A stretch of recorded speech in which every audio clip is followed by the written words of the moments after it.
Hello दोस्तों, यदि आप हमारे चैनल से नए जुड़े हैं तो हमारे चैनल एवी लाइव को सब्सक्राइब जरूर करें और अपने दोस्तों में शेयर करें।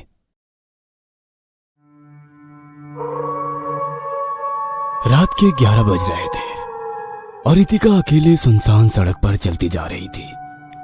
उसके दोनों तरफ दूर दूर तक जंगल फैले हुए थे।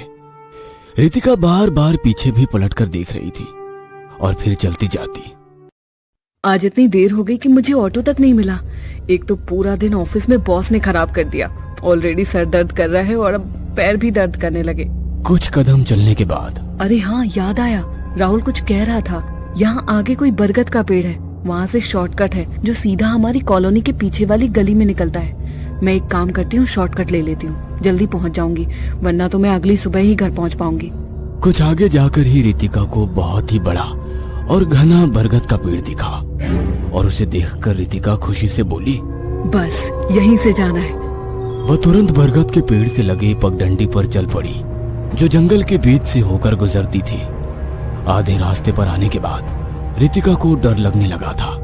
उसे लग रहा था जैसे दोनों तरफ जंगल से कई जोड़ी आंखें उसे घूर रही है। तभी उसे लगा जैसे कोई उसके पीछे चल रहा है। रितिका के बढ़ते कदम अचानक थम गए और उसने पीछे पलटकर देखा तो ऐसा लगा जैसे कोई साया बड़ी तेजी से गुजरा हो। रितिका का दिल जोरों से धड़कने लगा। उसके चेहरे पर पसीने की बूंदें चमकने लगी थी।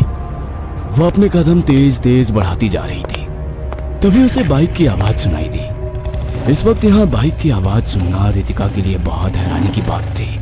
लेकिन पीछे देखा तो पीछे से एक बाइक आ रही थी और वो बाइक रितिका के कुछ आगे जाकर रुकी और बाइक से उतरा एक बड़ा ही गुड लुकिंग सा लड़का।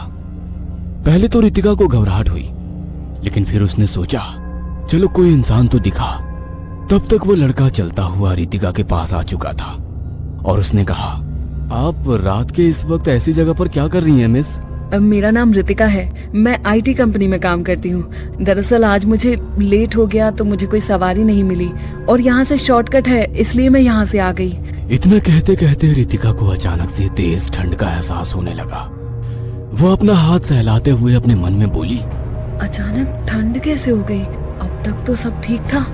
इतने में वो लड़का मुस्कुराता हुआ अपना हाथ आगे बढ़ाकर बोला, मेरा नाम बादल है। इत्तेफाक से आज मुझे भी देर हो गई थी तो मैं भी शॉर्टकट के चक्कर में इधर से जा रहा था। अच्छा हुआ आप मुझे मिल गई।